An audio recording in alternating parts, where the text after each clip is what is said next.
I realized I'd made a mistake the moment the alpha didn't even look at me, and my heart still tried to leap out of my chest. That's never a good sign, especially not for someone like me. My name is Jay, undercover agent for the Regulatory Control Division. Long-time cynic, part-time insomniac, and full-time omega with a tragic weakness for bad decisions.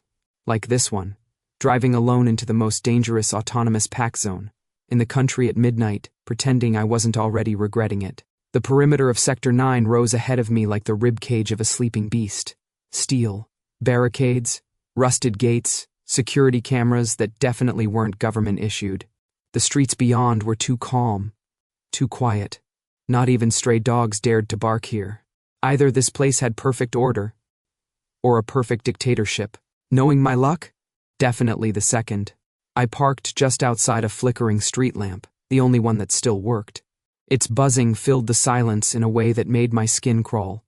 I pulled my hood lower, checked the hidden transmitter in my pocket, and muttered to myself, "Relax, blend in, don't freak out. And most importantly, don't react to alphas."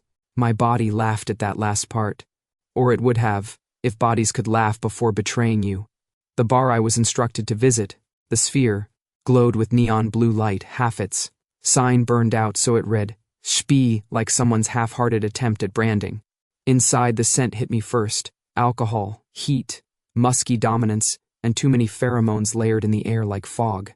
3 wolves at a corner table looked up the second I stepped in.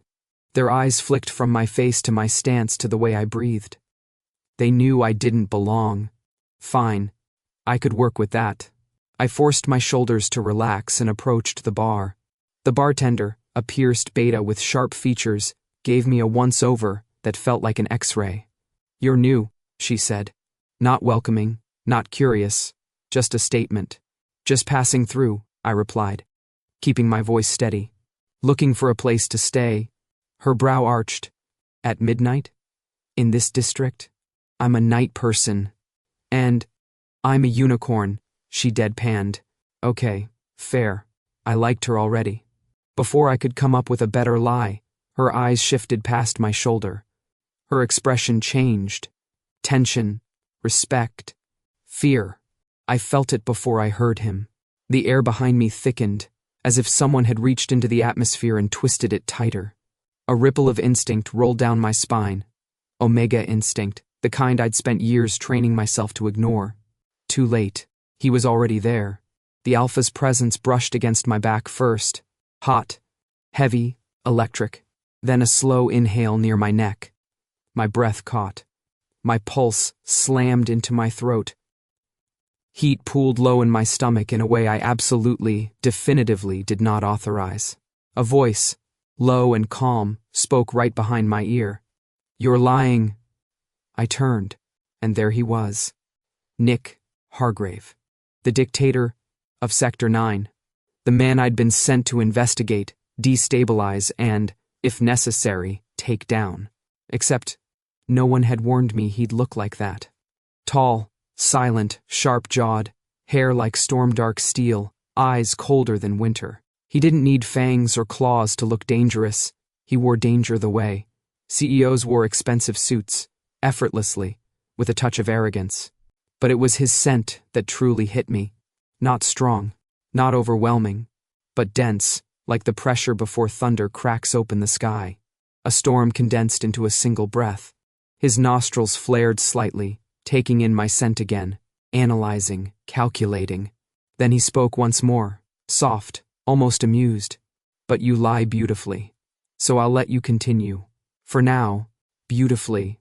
Great, fantastic." The dictator thought my lying skills were aesthetically pleasing. I was definitely going to die here. I swallowed and managed a strained smile. I tend to give strong first impressions. His gaze swept over me, not predatory but assessing. Strong isn't the word I'd use. My temperature spiked. My palms prickled with heat. This wasn't normal alpha influence. This was something heavier, sharper, almost deliberate. Focus, Jay. Don't melt in public. Don't embarrass yourself. I forced myself to step back, even though my body screamed at me for creating distance. I'm just here to find accommodations, I said. Nothing complicated. Nick tilted his head slightly, like a wolf deciding which part of me to bite first. Sector 9 isn't a hotel, he said. People don't pass through here. I can pay. I don't need money. What do you need then? His lips curved. Just a fraction. Compliance. Honesty. A pause. And your scent, where I can keep an eye on it. My brain short-circuited. Heat shot through my stomach, my legs, everywhere. I forced out. Sounds invasive. It is, he agreed calmly. The bartender cleared her throat loudly, snapping the moment. Boss, want me to get a room ready? Not here, Nick said. He stays in my sector. The wolves at the corner table glanced at each other, shocked. I was equally shocked. Hold on, I said. I didn't agree to. Nick stepped closer. His presence hit me like hot wind. My pulse stuttered. He didn't touch me, didn't need to. His voice alone pressed against my skin. You want safety, you stay where I tell you. His eyes locked onto mine. Unless you prefer the streets? The other packs would tear an unclaimed Omega apart before sunrise. My jaw clenched. He wasn't wrong, but the idea of staying near him, under that scent, that pressure, was its own kind of danger. Still, I couldn't blow my cover. Not now. I'll stay, I said, keeping my voice as steady as I could. Nick nodded, satisfied, and stepped back. The pressure in the air eased immediately. I could breathe again. Barely. Good, he said. Then we'll discuss your conditions. Conditions? What conditions? Why did he want me close? Why wasn't he calling out my lie? Why was he letting me walk into his territory like a lamb into a very well-organized wolf's den? Nothing about this made sense. Nick began walking toward the exit, and without thinking, my feet followed. Just before he pushed open the door, he glanced back at me. His voice was quiet, but it carried like a verdict. Try not to lie again tonight. I don't want to break you on your first day. My heart thudded. My instincts buzzed. My sarcasm barely held the line. Perfect. Just perfect. I was in way too deep. And the worst part? Some traitorous, reckless part of me wanted to go deeper. Nick didn't wait to see if I'd follow. He stepped out into the night like he owned it, which, technically, he did. Sector 9 wrapped itself around him the way a territory wraps around its alpha. Tight, alert, obedient. I trailed a few steps behind, pretending I had a choice. Outside, the air was cooler, cleaner, less alcohol, more asphalt and distant rain. The neon from the sphere bled into the street, casting Nick's profile in electric blue. You're quiet, he said without looking back. I'm processing. What? Exactly. How many red flags I just ignored in the last 10 minutes? His mouth twitched. You'd be surprised how many people beg to be here. That sounds healthy, I muttered. We walked past shuttered storefronts and narrow alleys. This late, everything should have been dead. Instead, curtains shifted in upstairs windows. Shadows watched us from doorways, then disappeared the second they noticed Nick. They didn't greet him. They didn't have to. Fear and respect did all the talking. The headquarters of his little kingdom wasn't a fortress, at least not on the outside. It looked like a repurposed office building, 3 stories of glass and concrete. Lights glowed behind tinted windows. Cameras tracked our movement. Nick pushed through the front door without slowing down. A bored-looking guard at the entrance snapped to attention as soon as he saw him. Boss. Nick gave a single nod and kept moving. I slipped in behind him, aware of the guard's eyes burning holes between my shoulder blades. Inside, it was all clean lines and polished surfaces. Steel, glass, leather. Aesthetic, criminal empire CEO meets minimalist design blog. My boots were too loud on the floor, every step echoing in the quiet. Nick took the stairs 2 at a time, perfectly steady, perfectly calm.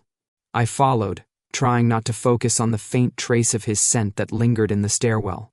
It wasn't heavy, but it clung to the walls, soaked into the space like it belonged here as much as the concrete. He stopped on the second floor, at a door with frosted glass. His office. He didn't invite me in. He simply opened the door and walked through. The implied command was clear. I stepped inside after him and immediately felt underdressed. The room was all dark wood and metal, a long window stretching across one side, showing the glowing veins of the city below. A black leather couch sat in the corner, opposite a heavy desk that looked too expensive to exist in a district like this. Nick belonged here the way a blade belongs in a sheath. He crossed to the desk and leaned back against it, folding his arms. The motion pulled his shirt taut across his shoulders. I pointedly looked anywhere else. "Sit," he said. "I'm not a dog," I replied automatically. He studied me, then nodded toward the chair anyway. "You're not. That's why I invited you up instead of putting a collar on you downstairs." I sat before my dignity, made a bigger scene. Up close, with bright interior light cutting away shadows, he looked even more dangerous. There was something precise about him, every movement efficient, every breath controlled. He watched me for a moment, as if cataloging my reactions, my breathing, my heartbeat, the exact way my fingers tightened around the armrest. "You're calmer now," he said. "Relatively. The first time my scent hit you, your pulse spiked." Breathing shallowed. His gaze dipped briefly to my throat, then back. "You almost panicked." I stiffened. "You're very observant." "I have to be. Sector 9 doesn't forgive laziness." He paused. "You're doing better than most people who walk into my bar lying to my face." There it was again. The twist of the knife he somehow made sound like a compliment. I forced myself to keep my tone light. "You keep saying that. You're lying." Normally this is where people list their evidence. Nick's head tilted a fraction. "I don't need evidence. Because I can smell it." I snorted, because the alternative was freaking out. "You're telling me your nose is a lie detector." "My nose," he said mildly. "My ears, my eyes, the way you hold your shoulders when you answer. The micro delays before you speak. The shift in your scent when you're about to say something untrue." He said it too easily. Like it wasn't unusual. Like he wasn't describing something that would terrify every government on the planet. I tried for sarcasm. "What, do they hand out that upgrade when you become a local tyrant?" He smiled, slow and flickering. "No." Silence stretched between us for a beat. His gaze was steady, unreadable. I had the feeling I was being stripped down, layer by layer, thought by thought, without him ever touching me. I hated it. I also couldn't look away. "So," I said finally, "you dragged me up here to tell me I'm bad at lying?" "If you were bad at it, you wouldn't be here at all," he replied. "You're good. Just not good enough for me." "Wow, thanks. I feel honored." "You should," he said, without any trace of irony. "Most people bore me long before they finish their first sentence." He uncrossed his arms and pushed off the desk, closing some of the distance between us. His presence folded over my senses again, that storm pressure scent pressing just enough to make the air feel thicker. "You came here wanting a place to stay," he said. "You made up a story. It doesn't matter which one. You were ready to play a role." He stopped just in front of my chair. I had to tilt my head back to keep eye contact. "In my territory," he went on. "I don't mind roles. I don't mind secrets, as long as they don't threaten my pack." His gaze sharpened. "So I will make you an offer." Of course. Here it came. The hook. "Let me guess," I said dryly. "This is where you suggest I hand over my passport and sign a non-disclosure agreement." His mouth curved. "No, this is where I say, stay under my watch, in my residential sector, follow my rules, and I'll let you keep your lies. For now, your rules," I repeated. "Which are honesty when I ask for it," he said. "No violence against my people. No contacting outside forces without telling me first." I almost flinched. Almost. His eyes flicked to the corner of my mouth like he saw it anyway.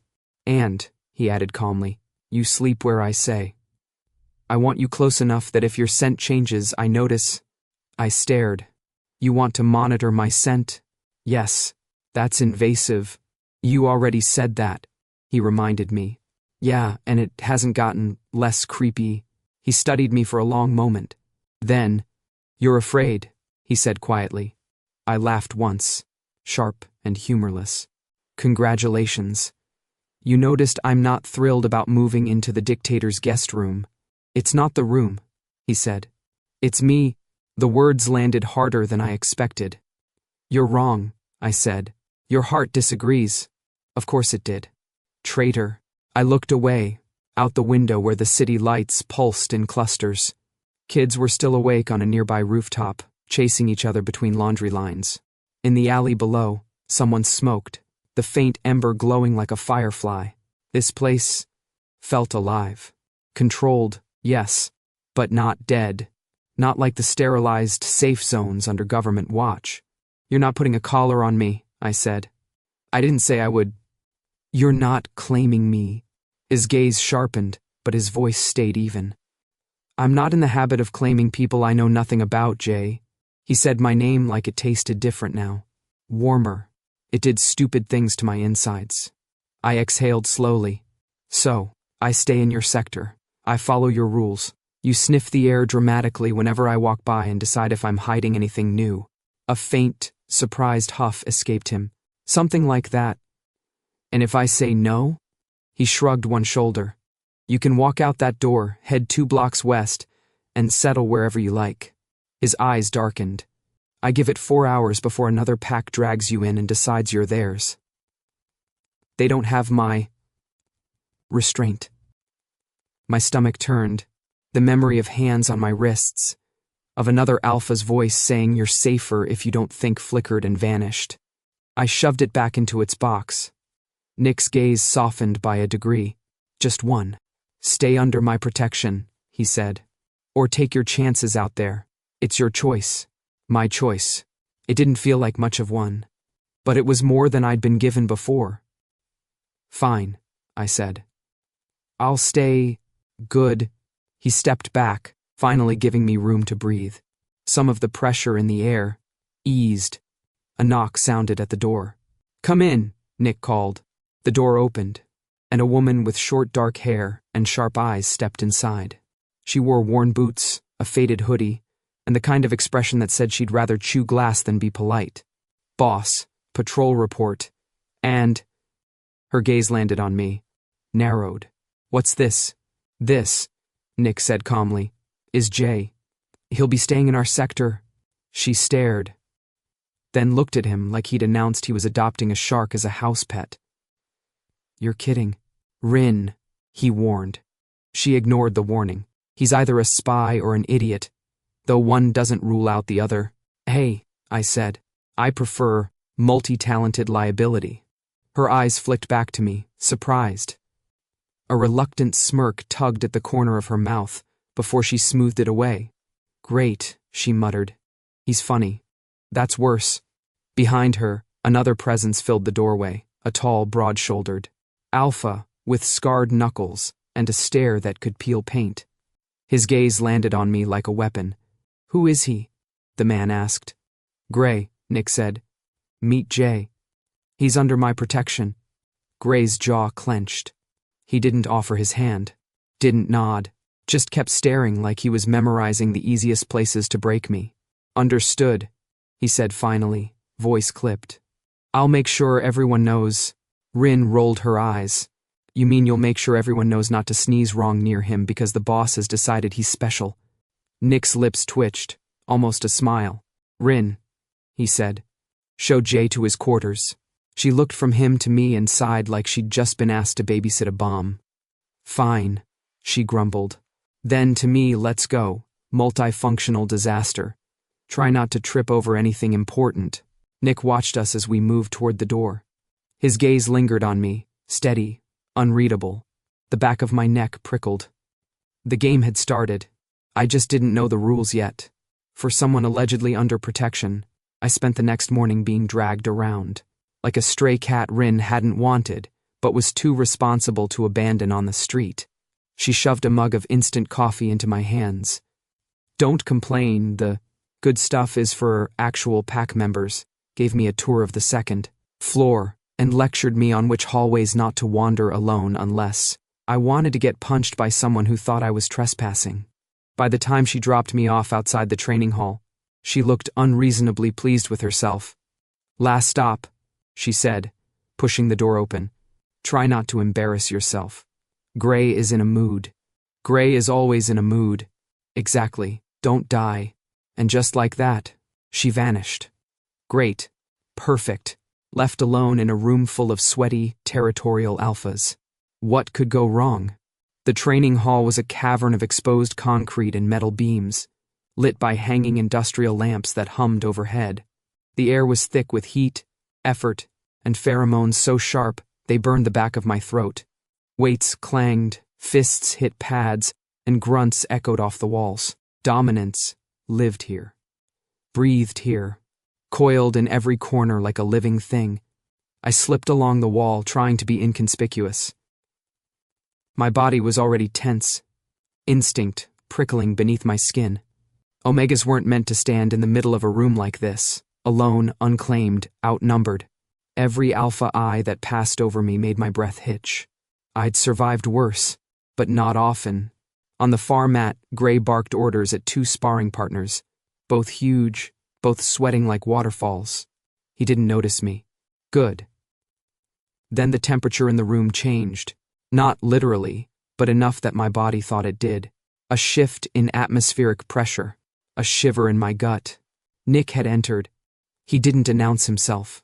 Didn't clear his throat. Didn't try to command attention. He just stepped inside. And the room obeyed. 3 sparring alphas froze mid-punch. Someone dropped a weight. It hit the floor with a metallic crash. Heads lowered. Shoulders tensed. A ripple of scent rolled across the hall. Submission. Instinctive and immediate. I felt it too. Like a thread tugging at the center of my chest. My knees softened before I forced them straight again. Nick walked forward at a slow, measured pace. His presence expanded like a storm front, heavy and electric. He took one more step, and 3 full-grown alphas collapsed to their knees. Just like that. No growl, no command, nothing but a breath. It wasn't natural, not even for a powerful alpha. Pheromones didn't work like that. Dominance didn't crush the air itself. I stared as the scent around him shifted, thicker, sharper, layered with something I couldn't classify.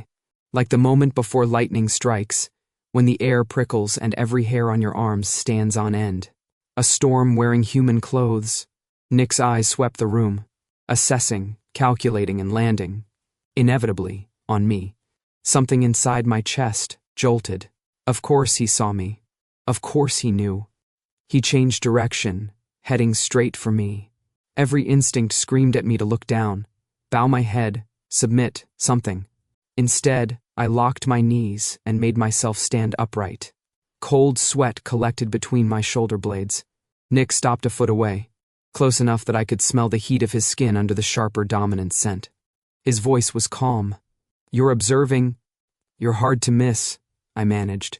"You're afraid," he said simply. Honest, direct, infuriating. "I'm surrounded by alphas," I replied. "Fear seems appropriate. That's not the fear I meant." His eyes narrowed slightly, studying the way my breath caught in my chest. Studying everything. I could lie with my words, not with my heartbeat. Then it happened. He didn't touch me. Didn't move. Didn't even blink. But something pressed against me. An invisible wave of scent, weight, pressure. Not physical, but so real my lungs seized. My vision trembled at the edges. It was deliberate, controlled, a test. My knees buckled. For half a second, and then I forced them locked again. I stayed standing. Agony shot through my muscles from resisting instinct. My breath came shallow. My skin buzzed, as if electricity crawled over it. But I didn't go down. Not this time. Nick's brows lifted a fraction. "You're still on your feet," he said softly. "Interesting. Maybe," I whispered. "I just don't like obeying." A beat of silence. Then, something impossible. Nick's mask cracked. A flicker of genuine surprise, quickly swallowed by something else. intrigue, maybe even satisfaction. "You should have collapsed," he said. "Anyone would have." Gray included. From across the hall, Gray made a disgruntled sound. "Lucky me," I breathed, trying not to sway. Nick stepped closer, and the heat of him swept over my skin. "No," he murmured. "Not lucky. Designed," I blinked. "Designed? Your biology, your instincts, your resistance, they're not normal." He studied my pulse beating rapidly at my throat. "Or your mind is stronger than your body believes. Or," I shot back, "you're not as terrifying as you think." That earned me a sharp, dangerous smile. "You're shaking," he said. "Doesn't mean I'm falling." Our eyes locked. The world narrowed to breath and heat, and tension so thick it could have been carved. I didn't realize the room had gone silent around us, until Gray cleared his throat loudly. "Boss," he said, "you're making the rest of them nervous." Nick didn't look away from me. "They'll survive." I swallowed, pulse hammering. "Do you always do this?" "Do what? Test people until they break?" He considered that. "Only the ones who try to hide their strength." "That's still creepy." "You keep calling me that," he said, amused. "Creepy. Well, if the shoe fits." He stepped even closer, violating every rule of personal space known to man. "Jay," he said quietly, "what do you think I am?" The truth slipped out before I could censor it. Something dangerous. A slow exhale left him, almost pleased. "And you," he murmured, "are something unexpected." My stomach dropped. Heat crawled up the back of my neck. His scent shifted again, tighter, denser, like a storm cloud condensing around my ribs. I forced myself to breathe. "So what now?" "Now?" Nick stepped back finally, giving me space. The pressure eased like a valve releasing. "Now I know what you can withstand." His eyes glimmered with something disturbingly close to hunger. "And I'd very much like to see how far that goes." My entire nervous system short-circuited. He turned away before I could respond, giving an order to Gray, who barked commands at the rest of the alphas. Training resumed like nothing had happened. "But Nick?" Nick paused in the doorway, glancing back at me. His voice carried across the hall, soft, dangerous, perfectly in control. "Don't hide from me, Jay. I see more than you think." A shiver ran through me. Because he was right, and for the first time I realized this wasn't just dominance. It wasn't a mutation. It wasn't instinct. It was something else entirely, and whatever it was, it wanted me. If Sector 9 was a beast, then the market was its heartbeat. By the time the sun dipped below the crumbling rooftops, the streets had transformed. Stalls unfolded like metal flowers, strings of mismatched lights flicked on, and the air filled with the twin scents of fried food and territorial pheromones. Kids darted between legs, dogs barked, someone argued loudly over the price of tomatoes. Rin walked beside me with her hands in the pockets of her jacket, shoulders loose, eyes sharp. She moved like someone who knew every escape route and every weak brick in the wall. "Smile less," she said, without looking at me. "You already look like a target." "I'm not smiling," I muttered. "You're doing the face where you pretend not to be terrified," she said. "Around here that's almost the same thing." I rolled my eyes. "I'm perfectly calm." She side-eyed me. "Your scent disagrees. So does your pulse. So does the way you flinch every time someone with an alpha mark walks by." "I don't flinch." "Sure," she said. "And I'm the crown princess of the North." We passed a skewer stand. The vendor shoved a stick of something unidentifiable in my direction. "On the house," he said.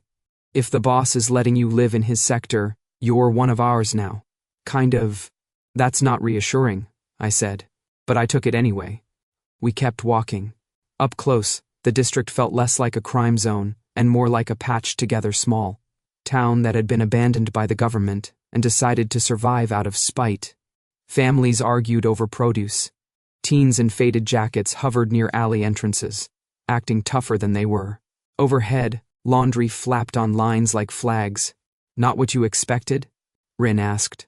I chewed the skewer, surprised it didn't taste like pure regret. I expected more guns, less grilled food. She snorted. "The guns come later." Comforting. She slowed near a stall selling knockoff electronics, pretending to browse while her eyes tracked the crowd. You know why we're autonomous, right? She asked. Official report says you broke off, refused central oversight, formed an illegal pack government, I said. So they walled you in and hoped you'd eat yourselves. Cute, she said. That's the sanitized version. What's yours? She hesitated, then shrugged. Government didn't care if we starved, didn't care if neighboring packs turned this place into a war zone. They only woke up when Nick started winning. Winning what? Everything. She glanced up at the roofs, where silhouettes moved against the neon haze. Territory. Loyalty. Fights no one should have survived. There was something like pride in her voice. And fear. You sound impressed, I said. I sound realistic, Rin replied. People here respect him because they're not dead. They fear him because they're not sure why. We turned off the market street into a narrower lane. The air cooled, noise dimming as walls closed in. And the rumors? I asked. What rumors? That he can suppress not just omegas, but alphas too. Rin's jaw tensed. For the first time since we left the headquarters, she didn't immediately have a joke ready. She kicked a stray bottle out of our path. You saw the training hall yesterday. You know he's not normal. I'm trying to decide if that's a medical statement or a spiritual one. Both, she muttered. There are stories. Other alphas coming in all teeth and ego, walking out glass-eyed and shaking because he looked at them too long. Pack leaders losing fights they should have won. People smelling like their own fear for days. And you still follow him. Correction, she said. I chose him. There's a difference. We reached a rusted metal door at the end of the lane. Rust flaked where the paint had peeled away. Above it, old company lettering had been half sanded off. Negotiation zone? I guessed. Neutral ground, Rin said. Old warehouse roof, better vantage points, worse falls. Leaders from neighboring groups don't like coming onto our turf. But they'll meet here. Mostly because everyone can see who shoots first. That's reassuring. No, it really isn't, she said, and pushed the door open. The warehouse interior was an echo chamber of dust and old machinery. We climbed 2 flights of creaking metal stairs before stepping out onto the roof. The city spread below us in a patchwork of cracked concrete and stubborn light. The market glow spilled around corners, and the night air tasted like exhaust and fried dough. Nick was already there, standing near the edge with Gray at his side.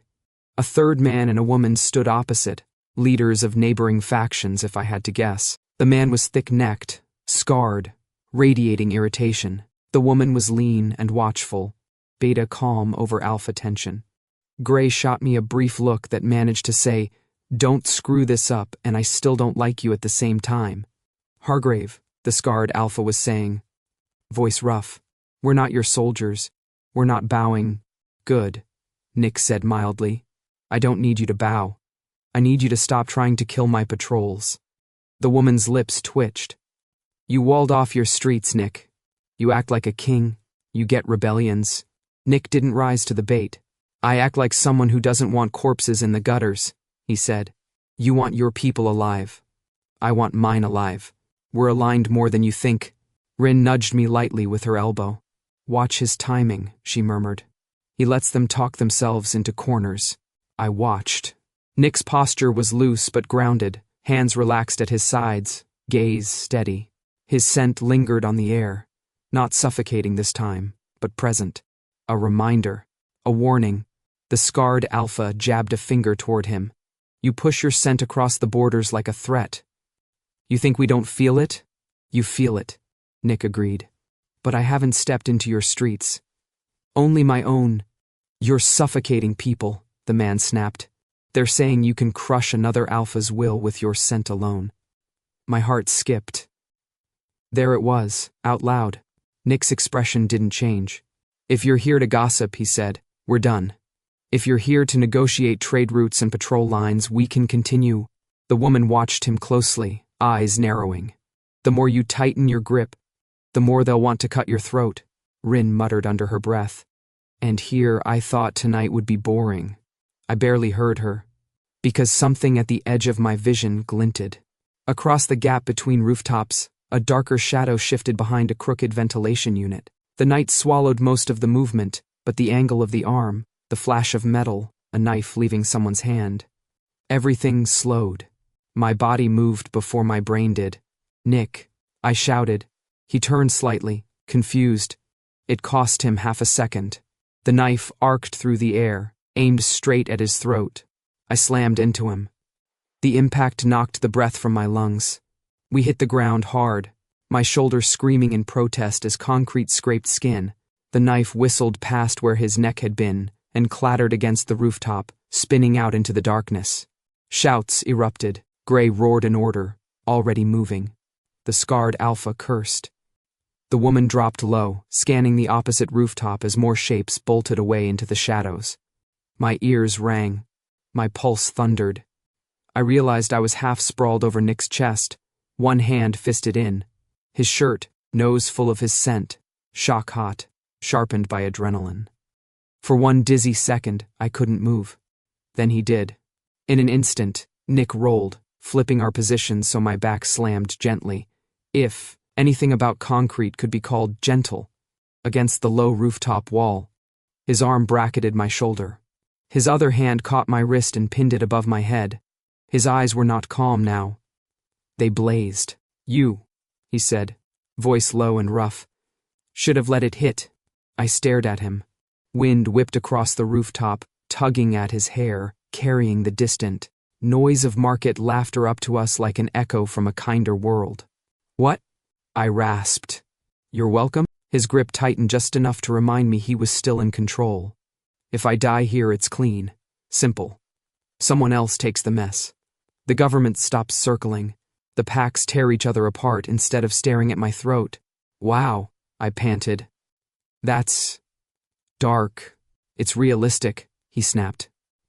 "You should have let me die. It would have been an elegant exit." Anger flared, hot and sharp, cutting through the lingering adrenaline. "Stop," I snapped back.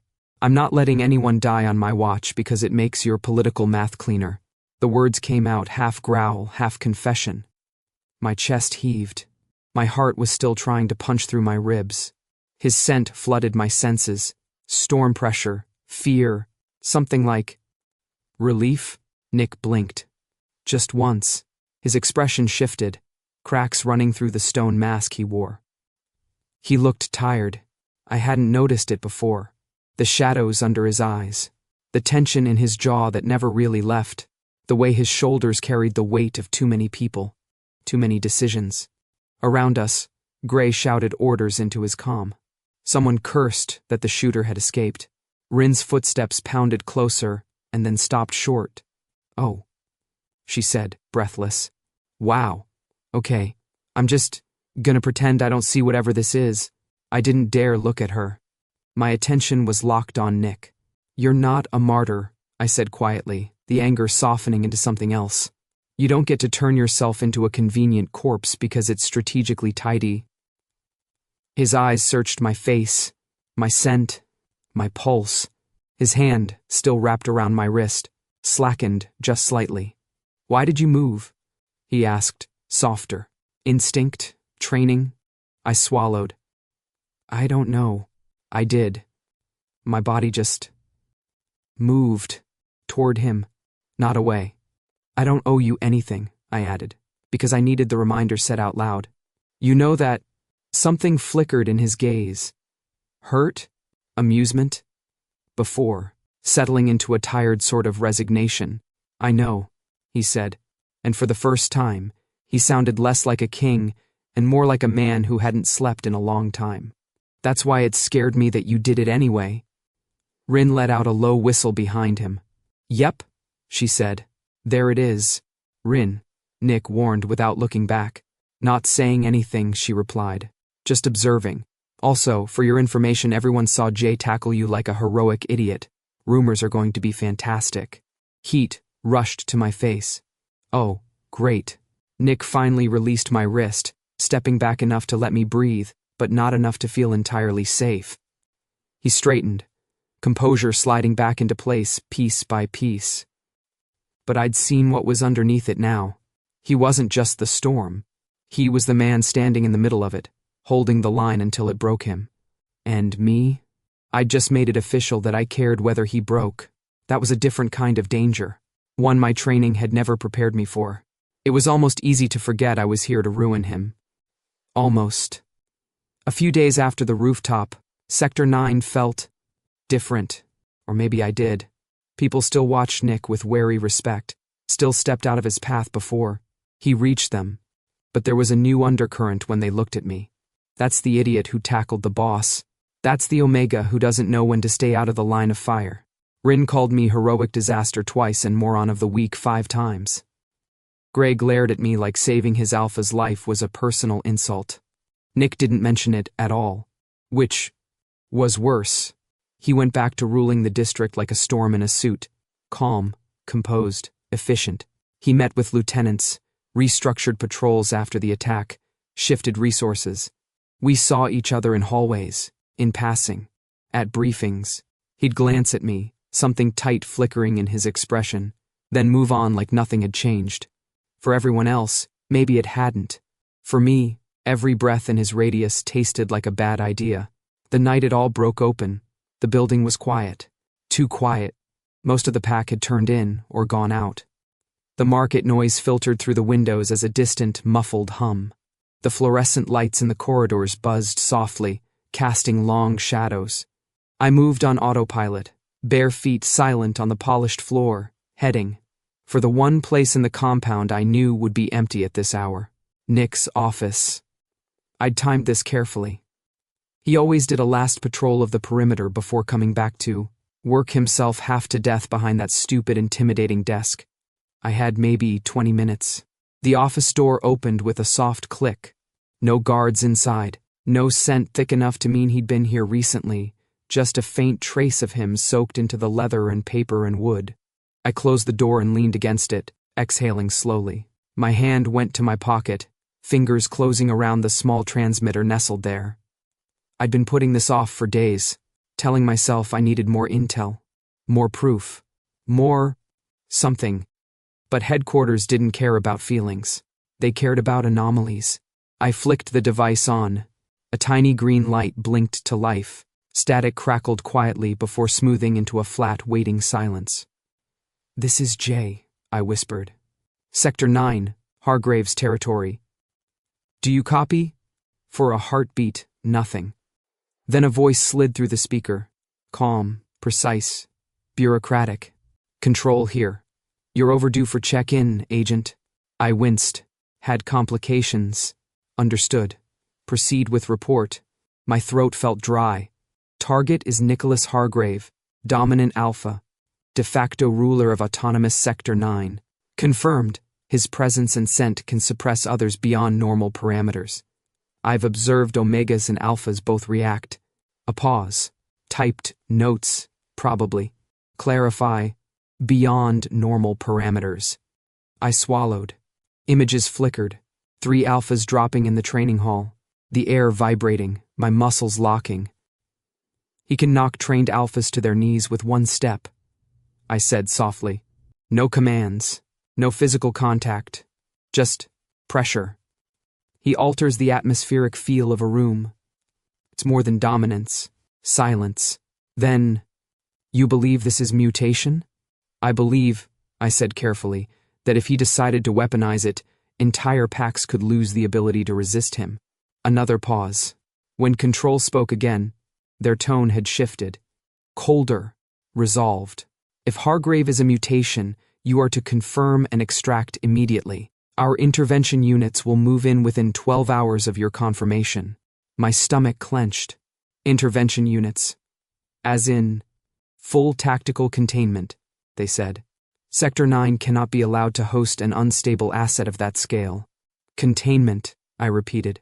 That's an interesting word for massacre. Agent, the voice warned. This is not an emotional decision. It's a strategic one. Your task is to observe, classify, and survive. You are not responsible for...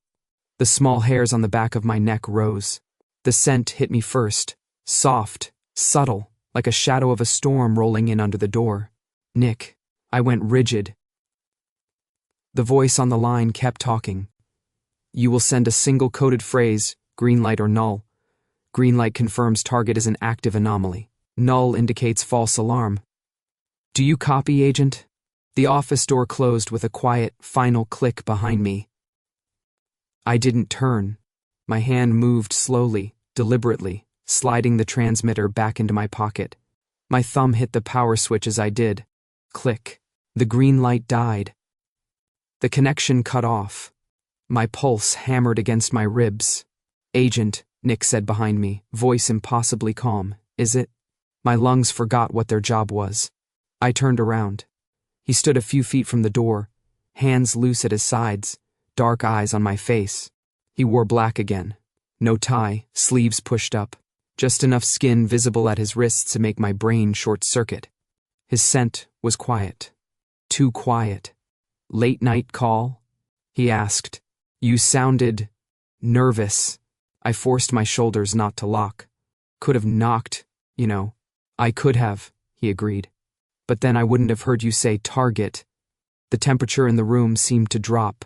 And intervention units, he added. And massacre. My mouth went dry. You have good hearing. I have good instincts, he said. His gaze flicked to my pocket. And a low tolerance for betrayal. The word sliced cleanly through me. Nick. He moved. 1 second he was across the room. The next his body was in front of mine, closing the distance with terrifying, fluid speed. His hand hit the desk behind me, the impact spinning me half around. The edge bit into my hips as my back collided with its polished surface. His other hand landed beside my head, palm flat on the wood. He didn't touch me, didn't restrain me, but he didn't leave me anywhere to go either. The desk dug into my spine. His scent wrapped around me, no longer quiet, thicker, sharper, rain-heavy. His eyes were very, very dark. Tell me the truth, he said, each word carved out of ice. Are you here to kill me? The echo of Control's voice rattled inside my skull. Green light or null? Confirm mutation, my instinct screamed. Lie. My throat refused to work. The pressure in the air rose, not enough to crush, not yet, but enough to make every cell in my body aware that I was standing in front of something that could end me in a breath. Answer me, Jay. I choked. Tried again. I was sent to evaluate you, not what I asked. His scent tightened, coiling. My knees trembled. My body wanted to fold, to submit, to do anything that would ease the pressure. My mind, stubborn, stupid, refused. So answer it, he said. If your mission concludes that I'm a threat, are you authorized to put me down? The truth pushed against my teeth like it was being dragged out of me. Yes, I whispered. The word tasted like blood. His jaw clenched. Something flickered in his eyes. Hurt, anger, something rawer than either. I rushed on, desperate. It's not that simple. They don't know this place. They don't know you. They just see numbers on a threat board. And what do you see? He cut in. Because from where I'm standing, I see an Omega with a transmitter in his pocket and orders to greenlight my execution. He straightened a fraction, studying me like I was a puzzle he'd almost solved and hated the solution. Then his voice dropped. Fine, he said. You want to evaluate? I'll give you something worth evaluating. I frowned. Nick. I've kept this district alive, he went on, more to himself than me. I've held back, limited what I use, how I use it, because I know how afraid people are of what they don't understand. His gaze snapped to mine. But you're going to judge me anyway. You, or your faceless control. So I'll show you what you're so afraid of, and then you can choose. Every instinct I had screamed, no. We can talk about this, I said quickly. You don't have to. Yes, he said quietly. I do. The world shifted. I didn't see him move. I just felt it. Something inside him unlocked. The air in the room thickened so fast I gasped. Scent poured off him, dense and layered, not just dominance but something deeper, wild wind. Over high ridges, cold rain on hot asphalt, the metallic tang of lightning about to strike. The walls seemed to hum. The glass in the windows vibrated. My legs buckled. This wasn't the sharp press in the training hall. That had been a tap, an echo. This was the full weight of him. Every instinct coded into my DNA screamed at me to drop, bare my throat, surrender. My muscles spasmed, torn between fight and fold. My heart slammed against my ribs so hard it hurt. Heat and cold rushed through me in dizzying waves. "Breathe," Nick said distantly. "If you stop breathing, I will be upset." I laughed, a broken sound. "You're really bad at..." Reassurance. The room narrowed. My vision spotted at the edges. I clung to the edge of the desk with numb fingers, forcing my knees to lock, to hold. "You should be on the floor," he murmured, wonder creeping into his voice. "Anyone else would be. They are." Every time, my legs shook violently. Sweat slicked my spine. My lungs burned, but I was still upright. I dug my nails into the wood. "Sorry to disappoint." His scent surged, a wave breaking over my skin. My body screamed. My mind, panicked, stubborn, tired of being controlled by anything that wasn't me, latched onto one sharp thought. "I will not kneel for you." My chest rose and fell in ragged pulls. My jaw locked. I met his gaze, barely, and held it. Something changed. The pressure shifted. Not lessening, but focusing. Wrapping around us instead of crushing me alone. The hum in the walls matched the pounding in my veins. Nick stared at me like I'd just rewritten a law of physics in front of him. Then, slowly, he pulled it back. The weight lifted in layers, storm scent thinning, the air clearing, the trembling in my muscles easing, just enough that I could finally suck in a full breath without feeling like my ribs might crack. My knees almost gave out from the sudden relief. Only his hand, moving fast to catch my elbow, kept me upright. We stood there, too close, breathing each other's air. His eyes were no longer cold. "You're still standing," he said softly. "Barely," I croaked. "Still," he insisted. His thumb brushed my arm, absently, like he'd forgotten to let go. "You're the only one, Jay," I swallowed. "Only one. The only one who's ever taken that and stayed conscious," he said. "The only one who didn't break or go feral or crawl to me begging for it to stop. A breath. The only one who could be beside me without being crushed."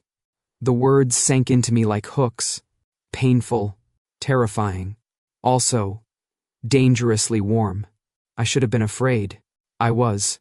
But under the fear, under the adrenaline, something else twisted. Something like trust. He hadn't used that power to torture me. He'd stopped when I was at the edge. He'd caught me when my legs faltered. He'd shown me the monster everyone feared. And all I saw was a man terrified of becoming it. I looked up at him, heart still racing. "What do you want me to do with that?" His mouth twitched, humorless. "That's the thing," he said. "For once, it's not my decision." His hand slipped from my arm, leaving the ghost of his touch burning on my skin. "Go," he said quietly. "Think. Choose. Tell your control whatever you decide. Just..." His gaze softened, just a fraction. "Don't lie to me again." He stepped back, scent easing, walls no longer humming. My knees nearly bowed with the sudden lack of pressure. I backed toward the door on unsteady legs, transmitter heavy in my pocket, between duty and what I'd just seen, just felt, just survived. For the first time, I had no idea which side I was on anymore. I didn't sleep. I lay on the narrow mattress in my assigned room, staring at the ceiling, feeling the ghost of Nick's presence pressed against my skin. My muscles still ached from holding myself upright against a storm that shouldn't exist. "You're the only one," he'd said. The transmitter on my nightstand glared at me like an accusation. By dawn, I'd had enough of walls. The roof was cold and empty when I climbed up. Sector 9 sprawled beneath me, cracked concrete and tangled streets, dotted by patches of stubborn light. Smoke curled from early morning food stalls. Somewhere, a kid laughed, the sound thin but real. Up here, the air was cleaner. The scent of the pack was faint, diluted by wind. For the first time in hours, my lungs didn't feel caged. I wrapped my arms around myself and exhaled. In another life, this would have been simpler. See threat, flag threat, walk away. Let the system do what it does best, sanitize problems with force and then write a report about it.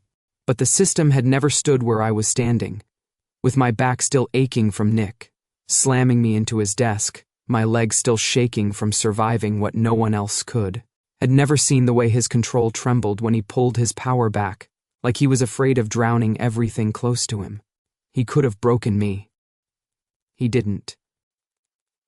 He'd given me a choice instead. Footsteps scraped lightly behind me.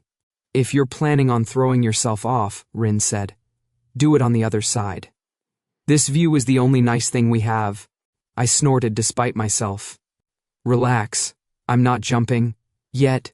She came to stand next to me, hands shoved in her jacket pockets, gaze scanning the streets below, like she could see trouble forming out of thin air. We stood in silence for a moment. The wind tugged at her hair, at my shirt, carrying the faint city smells between us. You saw him last night, she finally said. Not a question. Yeah, and you're still upright. She clicked her tongue. Show off. I huffed. Believe me, it wasn't graceful. Rin studied my face, my posture, the way my fingers dug into the rooftop edge. He dropped full weight on you, didn't he? I didn't answer. I didn't need to. Idiot, she muttered. I wasn't sure if she meant him or me. Maybe both. He promised he wouldn't do that to anyone here. Not again. Again? I echoed. She hesitated. He tried once. Before you. On a Challenger Alpha who wanted his territory. Guy's brain never fully came back. Walks the perimeter now and doesn't speak much. Nick hates looking at him. My stomach twisted. He's not a monster, Jay, Rin said quietly. He's something else. Something none of us signed up for. But also, the only reason this place isn't a graveyard. I've seen what he can do, I said. That's kind of the problem. She tipped her head back, staring at the washed-out morning sky. You think we don't know how scary he is? We feel it every day. But you know what else we feel? That the kids down there get to grow up, that the women at the market aren't trading food under gunpoint anymore, that we haven't had a mass raid from neighboring packs since he took the throne. No one asked him to sit on. Her voice went flat. Before Nick, we had 6 different alphas trying to carve this sector up. Territory lines changed every week. People died for looking at the wrong guy on the wrong corner. The government? She snorted. They didn't care. We were a lost cause. I swallowed. And now? Now it's still hard, still ugly sometimes. But there's one voice keeping the peace. She glanced sideways at me. You want to talk about dictators? Fine, he's a dictator. But he's our dictator. He built something here out of chaos. By putting a boot on everyone's throat, I said.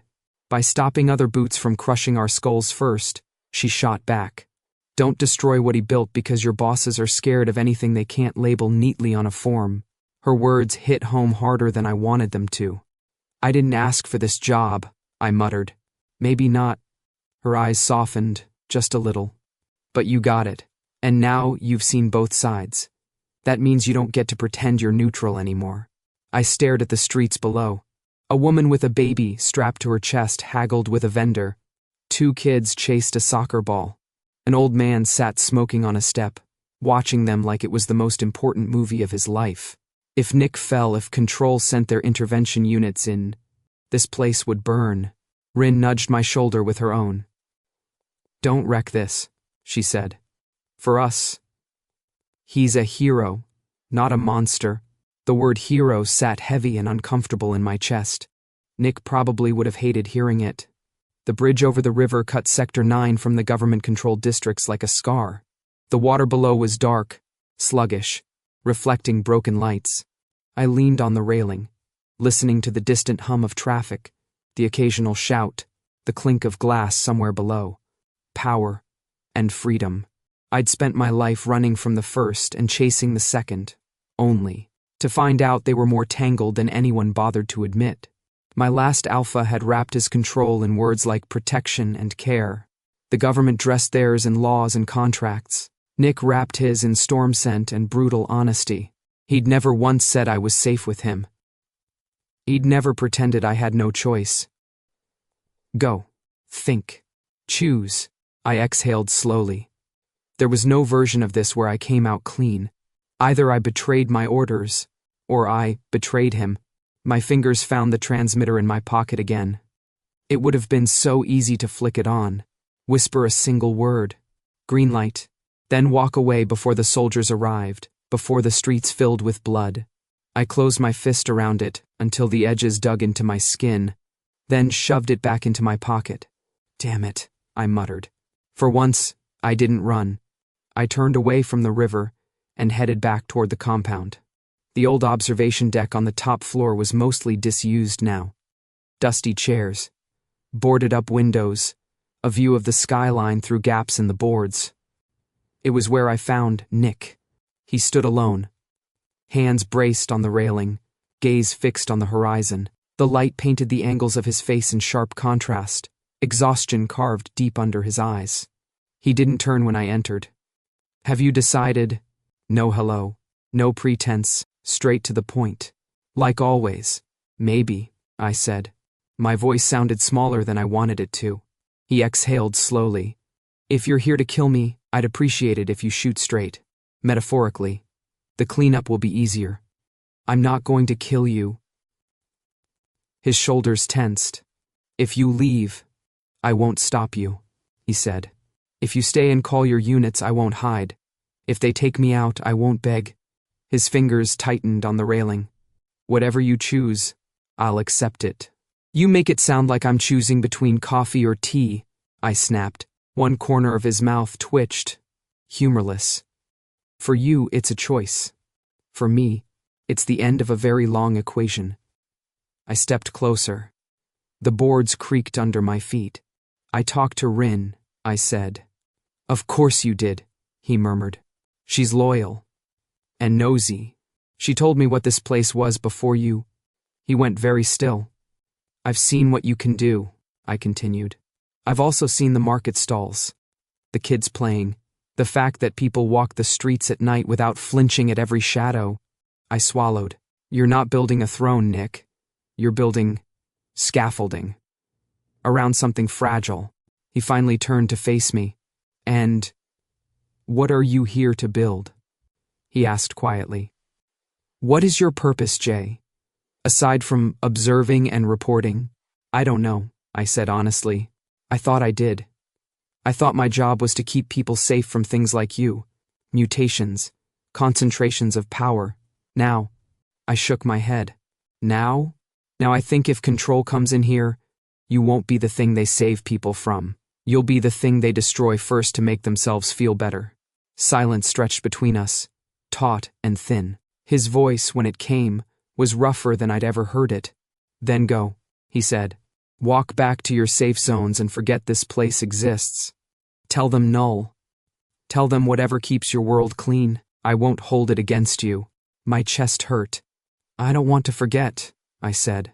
The words came out raw. I don't want to walk away and pretend I never stood in your storm and stayed on my feet. I don't want to pretend I don't care what happens to this sector. Or to you. His eyes searched mine, searching for lies, for cowardice, for some easy path out. He didn't find one. I swallowed. I want to stay. For now. To figure this out. To see if there's a version of this where you're not a weapon and I'm not a spy. Nick's breath hitched, almost inaudible. His fingers flexed on the railing like he didn't trust himself to reach for me.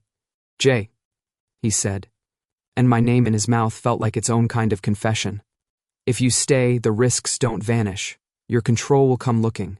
Other packs will test boundaries. I will fail you at some point. I will lose my temper. I may scare you worse than I already have. I'm already scared, I said. But I'm also curious and tired of being someone else's tool. I took a step closer, close enough now that his scent ghosted over my skin. Muted. Controlled, carefully held back, like he was afraid of pushing me too hard. This isn't a promise, I said. I'm not saying forever. I'm saying, I'm here. I'm willing to try, to stand next to you instead of across from you. To see who we are when we're not busy pretending we're just our roles. A long silence. Then, slowly, carefully, Nick let go of the railing. If you stay, he said, voice low, you stay as you are. Not as a prisoner. Not as a claimed Omega. As Jay. As someone who tells me when I'm wrong and doesn't fall when I push too hard. He hesitated. As someone I can trust. My throat closed. I can try to be that. He huffed a soft, disbelieving almost laugh. You already are, he said. That's the problem. We stood there, inches apart, the distance humming between us. I exhaled. Then, we have a very messy, very dangerous arrangement. Yes, he agreed. We do. Our eyes met. For the first time since stepping into Sector 9, I felt the faint, fragile outline of something that might be called freedom. Not the kind I'd imagined. Not clean, not simple, but real. I'll send a report tonight, I said. Null. No anomaly. Just a complicated alpha with terrible communication skills. His lips twitched. You're not wrong. And I'll stay, I added. For as long as it makes sense. His gaze softened, the storm in his scent easing into something warmer. That, he said quietly, is more than I thought I'd get. We stood there on the broken observation deck, the city spread out below us like a question. I'd walked into Sector 9 to evaluate a threat. Now I was standing beside one by choice. And somehow that felt less like surrender, and more like the first real decision I'd made in years. Life in Sector 9 didn't magically become simple overnight, but it stopped feeling like borrowed time. People still stared at me, of course. I wasn't delusional. I was the outsider who saved the boss, survived his full weight, and then didn't run screaming into the nearest government checkpoint. But the stares shifted. Less, who is he? More, oh, it's him. It was progress. Terrifying progress. The inner courtyard of the compound became a weird sort of sanctuary. What used to feel like enemy territory now felt lived in. Someone had rigged lights through the old scaffolding. Kids played tag between planters of scraggly herbs. Gray stood watch like a gargoyle who hated joy. Rin yelled at him to unclench his jaw before it fossilized. She also yelled at me. Jay, she called the moment she spotted me. Great news. The betting pool is thriving. I froze mid-step. The what? She jogged over, far too pleased with herself. The when will Jay and Nick finally sleep together pool. Top prize is a week of market vouchers and a day off patrol. I stared at her in horror. That is not a real thing. Oh, it's very real, she said cheerfully. We were going to call it the Hargrave Omega situation, but that sounded like a natural disaster. It is a natural disaster. Exactly. Which is why the odds keep shifting. You two can't even stand in the same hallway without creating enough tension to power the grid. I hate everything you just said. Love you too. She patted my shoulder and walked off to harass Gray, who looked like he was reconsidering every decision that led him to this moment. I sighed and kept walking. Sector 9, where my dignity came to die. The kitchen was warm, loud, and filled with smells that could either be soup or chemical warfare. A beta cook shoved a bowl into my hands before I had the chance to protest. You need to eat, she said. He worries. Who worries? She arched a brow. Who do you think? I pretended not to hear that. I sat at a long metal table, while pack members shuffled in and out, some nodding at me, some pretending not to look too closely. A younger Omega plopped down beside me and whispered, So, is the boss nicer in private? I choked on my soup. No. Absolutely not. In fact, he's worse. She giggled like that was excellent news. The truth was, Nick wasn't nicer.